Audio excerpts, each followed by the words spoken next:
Doesn't mean you're going to be successful, right? Like, you may suck. I think it'll open your eyes a lot about kind of helping you make a good decision. All right, folks, we got Nuclear Mentorship on here. Hey, man, good to see my man after a year and a half, 2 years is back on track. We talking about Army officer. We talking about some good stuff. Hey, as always, we building champions for life. Are you Nuclear Mentorship dude that got screamed at because you were going to enlist? I am. Oh, are you recording this? Yeah, I'm gonna record it. What the fuck you think we got? You said let's talk on Zoom. If you don't want to record it, we don't have to. But let's shoot a recap of fucking what you're doing right now, because I haven't talked to in like a year and a half. Yeah. So I'm at Columbia. When you graduating? This spring. Okay. Yeah. I'm planning on some type of government service after this. I've been talking to the military community, and I'm kind of getting swayed back and forth about whether I should go in as an officer, because if I want to do special forces, I'm only going to get a certain amount of time there. And my ultimate goal is to continue. So listen, man, like, how old are you? I'm about to be 26 next week. Okay, 26 years old. Let me just tell you this, bro. Like, doing everything to go somewhere, okay? Mm-hmm.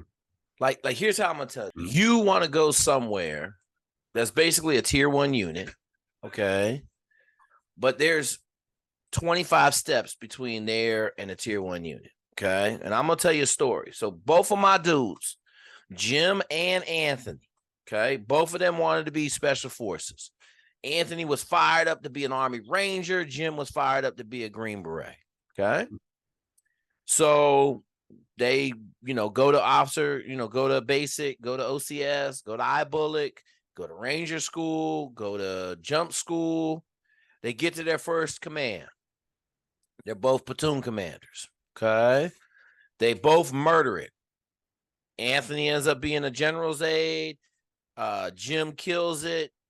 So I talked to them, and I'm like, hey, man, we still going Army Rangers. We still going Green Berets.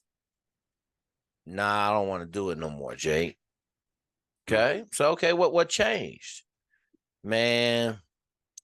So Ant said, man, I'm killing the infantry. And I know if I go Army Rangers, I'm never going to be home. He just got married. Okay. So I'm never going to be home. I'm never going to get to, I'm just, it's not a good look. He said, the other thing is, he said, I don't know if I want all that heat over there. I said, okay. So you're just going to be an infantry officer. He said, I'm going to stay infantry officer. He said, I'm having a lot of fun. He said, I'm general's aide. He said, I'm doing good. Like, just going to stay infantry officer. Okay. Jim, on the other hand, his dad is a PA. Okay. His dad works in the emergency room. That's how I know him, from 11 years ago in San Antonio. And I said, hey, man, you going Green Berets? He's like, man, I don't want this heat no more. I don't want to have to get up at 4 a.m. and do PT every day. He said, I'm going to go to PA school. Okay. And the reason I say that is because so many guys go in the military with the goal to go to CAG, okay, right, or to go to Ranger Bat, right? And at the end of the day, it's not really who you are, or you don't want to play that game no more, right? Like, you're at Columbia in economics department. Like, bro, I just told somebody this yesterday, man, on a Zoom call. The Army is going to suck brain cells out of your brain almost daily. Okay. And at some point, going to be like, man, I don't like this, man. And I got another one for you, man. So Pip is down at mayor of Newport News, killing it. Okay. Murdering it. Got to be the mayor. Some businessmen loved him. Boom. Okay. He went to Harvard, got a dual degree, an MBA, and a government degree. Okay. Pip, why did you get out of the Marine Corps? He said, man, I was killing it. He said, but I just got tired of sitting in a room with 06s and trying to explain to them logical trains of thought. And they fucking telling me to take that hill. And I said, but that hill's got a nuclear bomb in it. He's like, Couldn't do it no more. I got tired of being the smartest person in the room and them sucking brain cells out of me every day. Okay. Sure. And so the reason I say that is because a lot of people have these dreams of doing shit. Okay. Especially like, you're 26, your generation, you right there on the bubble. Like 24 is really the cutoff for the idiots that just grew up with Twitter and Instagram and lived a dream without any of the work. Okay. And the problem you run into is it's not what you think it is. And so you have this vision or this like, the Tom Clancy vision of our GRS, right? Ground branch. You got the Tom Clancy vision, right? But what you don't have is it's the best thing in the world. You get in the SEAL teams, bro. They tell you 98% of it sucks. 98% of the job just is fucking awful. And 2% of it is good, right? Even during wartime, it was still 75% of the job sucked and 25% of it was good in the middle of a fucking war. Okay. So just be hesitant. Okay. Like I tell you, you got a Columbia degree. My opinion, if you enlist, we had that video, right? If you enlist, to me, I mean, you're going to melt down from the stupidity that is put on you by a 19-year-old. Yeah, you already got that out of the system. I'm not doing that. But I thought you just said you was thinking about enlisting again. Officer. Okay, so but here's the deal, right? You go into officers, you go to Green Berets, you do your 5 years, then you can go. But I'm gonna tell you this: the selection process over there is just as hard. Yeah. Right. So just because you're a Green Beret doesn't mean you're gonna get to go over there. Doesn't mean you're gonna be successful, right? Like you may suck. I mean, I've seen dudes. No. Trust me, brother. This ain't a thinking game. This ain't a thinking game. This is a physical game. Being able to perform under stress physically. Okay. And so I tell people, I don't care how fucking good you are, you may get in the kill house and suck, and all the practice in the world ain't gonna get you there. I mean, I've seen guys in the kill house not be able to progress. Not. And the thing is, they not walking. Right? It's not a place where they're gonna give you a year to figure out what you got to do. They're gonna give you a week, 2 weeks. And that's why I'm saying, like, for me, it's hard for me to sit here and say to you, okay, the whole process is to go in the military, to go to the agency, right? And we're going to predicate, because here's the other thing, okay? There ain't no war going on. During the war, all you had to do is call them, tell them, hey, I want to kill people. They calling you back. But right now, I mean, you got to think about this. You're trying to beat 3 dudes that went to 2 dudes. What was I reading? Oh, I was watching a video on Sean Ryan with a CIA dude, right? He was talking, but there was another dude talking about he had 2 dudes from Dam Neck, 1 Delta dude, and 2 Rangers in his class, and it was him. Okay. And he was just talking about, he's like, you couldn't beat them in anything. Couldn't beat them. He's like, so, like, you couldn't beat them. He said it ended up the 2 dudes from Dam Neck got drunk one night and they got kicked out of training. He said about 6 months in, 9-month training cycle. Okay. And that's the part where I just say, like, some shit's meant to be. If it's meant to be, you get there. Right. But I mean, I would say at every step, you need to be making decisions based on what's going to help you the most. Yeah. So right? Do you think if I had you read John Elliott's Overachievement, that book? No, but you gave me the name now, so I'll look it up. All right, John Elliott, Overachievement. You need to read that book. Because I really would have made 2 or 3 major life decisions completely different after reading that book. Before that book, I was a complete goal guy. Set your goal, go run down the street. Don't deviate from that goal. Then you read that book and you're like, man, fuck, take the best opportunity at every turn. Okay. So do you think that maybe, I mean, PMO, maybe that's kind of like that's counting my, just too far down the line to really predict. It's too far, bro. Do you think any military experience would be like helpful as just a regular case officer or case management officer? Yeah, absolutely. Absolutely. Yeah. Like I'm not against you going in the military. right? Like I'll tell you this, like, so pilots, right? They just looking for special people. Okay. Like case out, they looking for special people. Okay, they looking for special people that got street that they can function in the street. They got that they're smart. Okay, let's be honest. That's what they're looking for. Okay. So in that aspect of it, like you can go do anything. You might be, but I got a kid right now that's looks like he going to the DEA. Now he got some connections. He got some connections. I'm gonna say that right now. He got some connections. Okay. But the bottom line is he's a college kid, he's about your age, and he's in the process. He's smart as shit. Okay, and he's doing good. So like I like the idea of you going in the military. I mean, here's my thing. I tell everybody the same thing. 4 years in the military is going to do nothing but make you better. Yeah, I agree. Right? Like it's not going to do anything. It's going to make your picture better. It's going to make your Columbia undergrad better. That's all it's going to do. It's going to make it better. Oh, he got a Columbia undergrad and was a Green Beret, or, and in that case, like you go to Rangerback because you only be in a Rangerback 2 years. Yeah. I would say my guess was I would probably go Green Berets before I would go Army Rangers, because you're going to learn a lot more in the Green Berets in the 2 or 3 years that you're over there than you will in the Army Rangers as an officer. Yeah. So my plan was to send out all my applications like coming up. There's a boot camp this weekend for like national security intelligence careers. I was going to go to that. They were going to help me with my application. I was going to take the foreign service officers test in February. By the time I graduate, like that by the fall, I want to have like a decision. But how do you feel about going straight in? What do you mean going straight in? Like if they accept me, if I send my application and they're like, yeah, you can be a case officer, cool. Sure. No, you think so? So let me ask you this. Do you want to go over to where you said you wanted to go over to? Ideally, yeah. You're not going to get there being a case officer. Okay. I'm just going to tell you, you're not going to get there. Yeah. Unless you spend every penny of your own money to go to all the training that you're going to need to be successful over there. Yeah. Can you tell me about that? You said before that there was private training that you could do.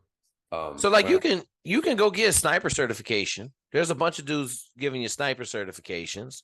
Like ones that people will actually respect? Yeah. Because here's the deal.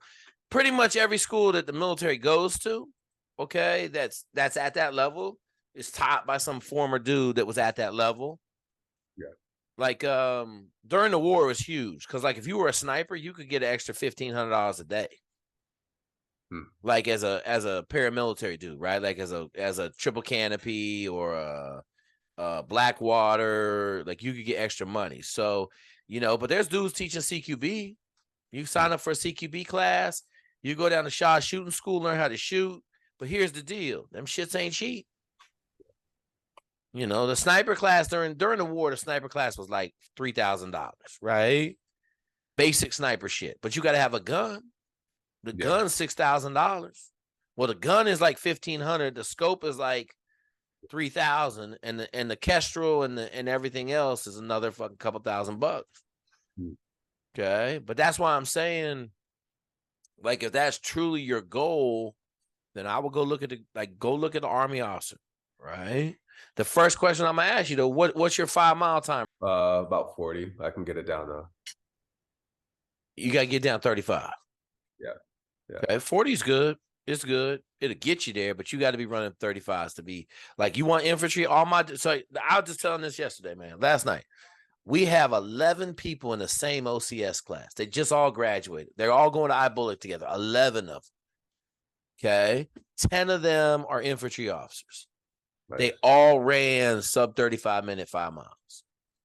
Okay. I think if I put some more focus into it, I can get it. I haven't been like trying to kill myself to get there. I know you haven't. You ain't no reason to. I'm just asking because, I tell everybody at my worst, I was running 35-minute 5 miles. Oh, damn. Okay, until I got out in the fleet.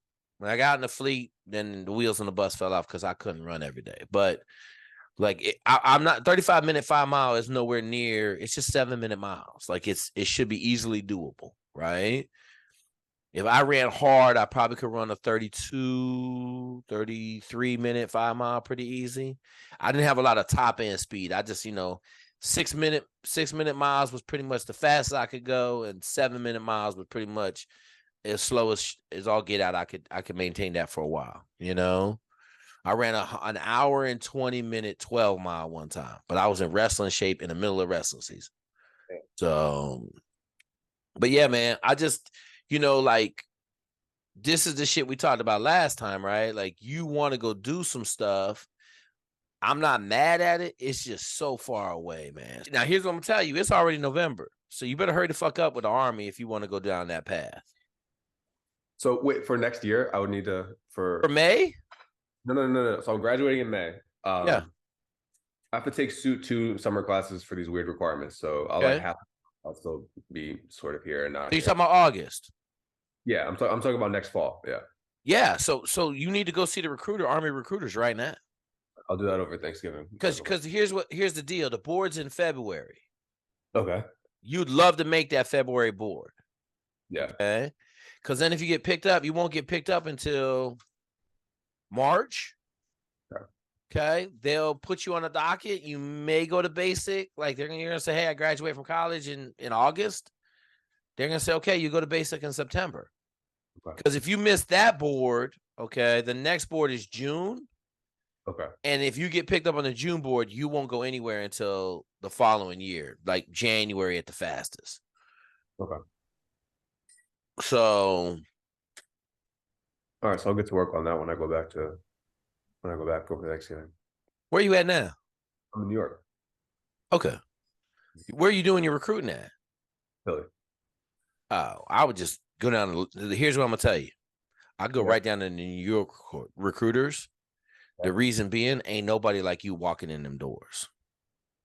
Oh, well, it was like in Philly. So I have a relationship with sort of the recruiters there. They went to my high school.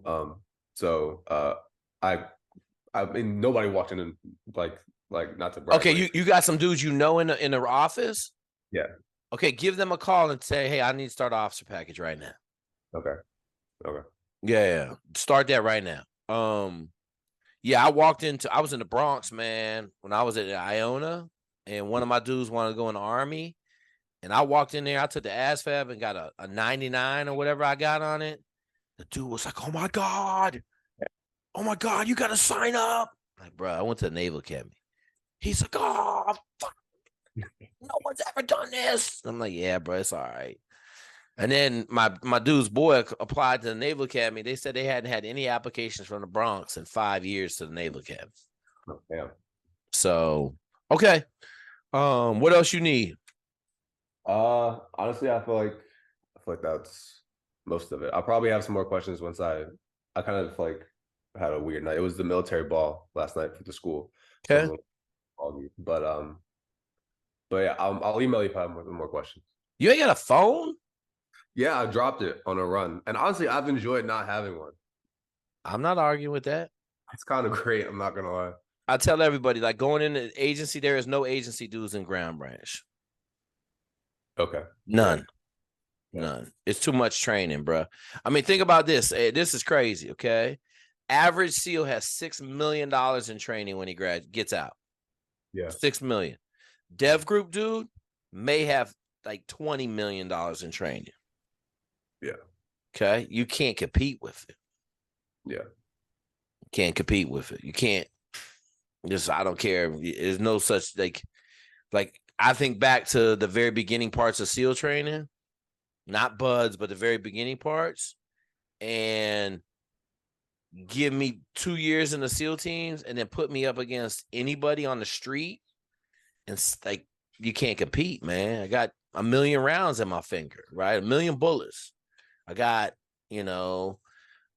parachute jumps. I got stressful situations that I had to work through. I got all this stuff. The kill house is a different animal, man. Shit, it can take you 3 weeks in the kill house before you see anything. They talked about it all the time, and you walking out in the room, you seeing through a straw, man. That's all you see. You see this little aperture right in front of you, and that's it. And then 3 weeks later, you come in, you see the whole room. Okay. Maybe, because I had some dudes in my platoon that never saw the whole room, but you can't pay for it. You talking about probably $20,000 in training. Yeah. Shit, you talking about, let's talk about it this way. Just in bullets a day, 4,000 bullets a day. Okay. So just in bullets a day, you're talking about $1,000 a day in bullets. Yeah. Multiply 21 days, right? So you're talking about $21,000 in bullets. Yeah. And another 20, you're talking about $50,000 block of training for 3 weeks. Like it's not attainable as a civilian. You know what I'm saying? The leadership experience you're going to get going to infantry school and then, like going to be a Green Beret, that might be the best thing that you can ever get out the military. Yeah. The ability to learn how to be a leader.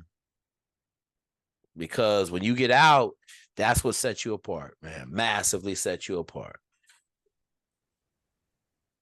Yeah, I was thinking the same thing. Honestly, I don't know.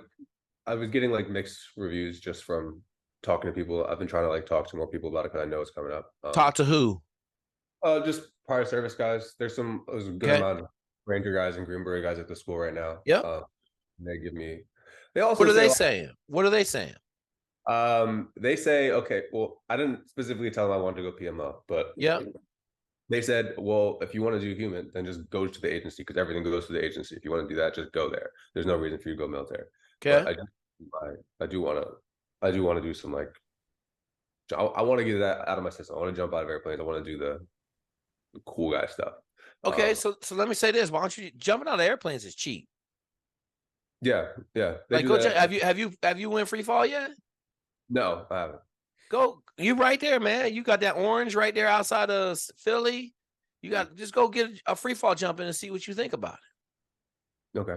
Because I tell people you might think you want to do that shit. Okay, and then you go do it. Yeah. I mean, I've had two people in the last 5 years that swore they want to be Navy SEALs. I'm not gonna say anything about it because we'll be able to figure out who they are real quick. Okay. I sent one person camping. Okay, I sent them parachuting. They loved it. I sent them camping. In 6 hours in the woods, they called me and said, "No, I can't do this. I'm not. No way." Came out the woods. Okay. The other person was hell bent on going SEALs. They went to TBS. They spent 6 months in the woods.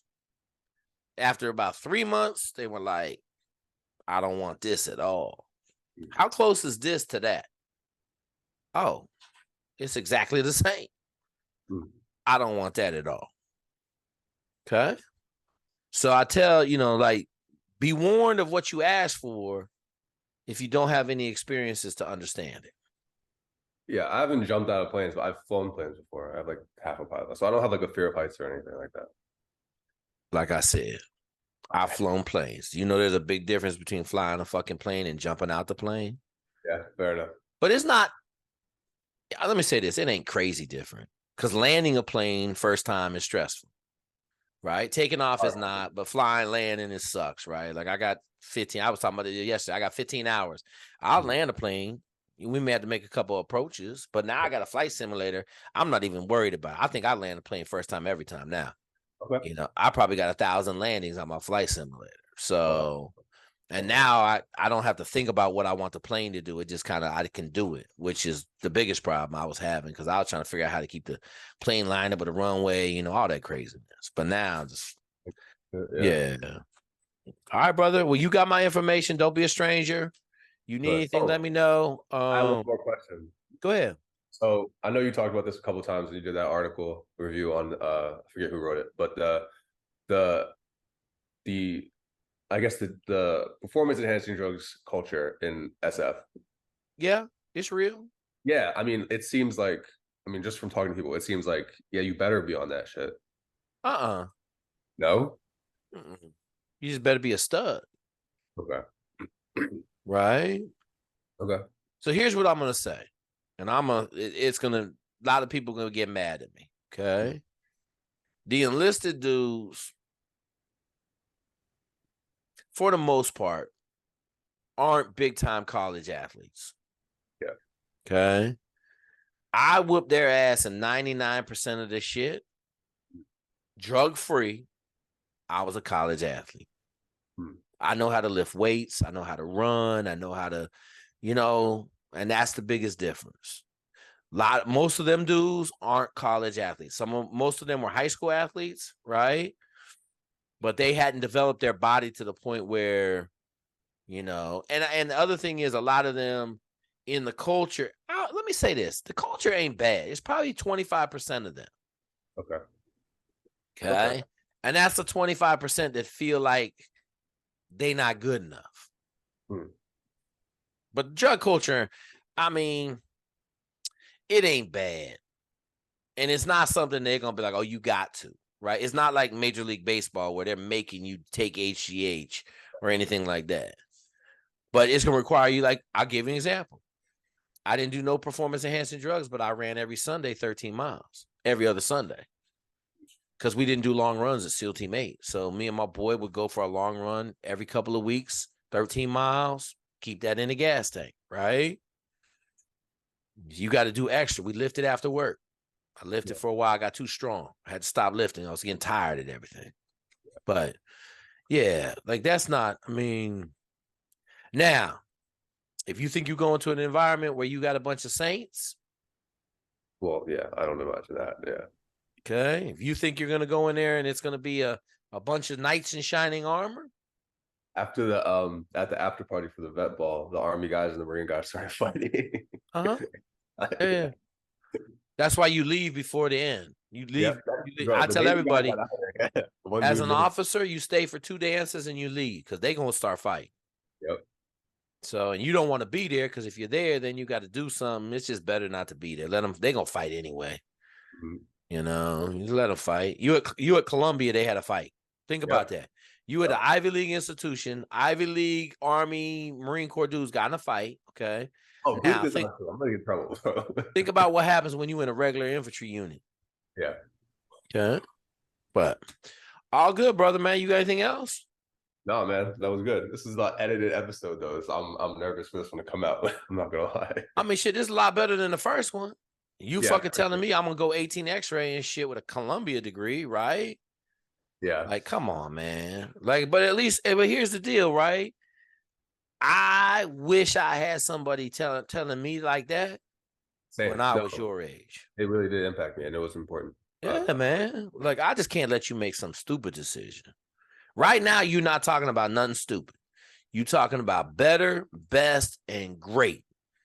Right now, if you told me, hey, I'm going to go work on Wall Street, I'd be like, okay, like that's a different decision. But I know I got 2 dudes that were on Wall Street for 3 or 4 years that ended up going in the military, So at least now you ain't making a bad decision. Get that book, read that book. Have any questions, ask me. I think it'll open your eyes a lot about kind of helping you make a good decision. You know what I'm saying? But at least now you don't have a bad decision on the table. There's no bad decisions. You just got good decisions on the table.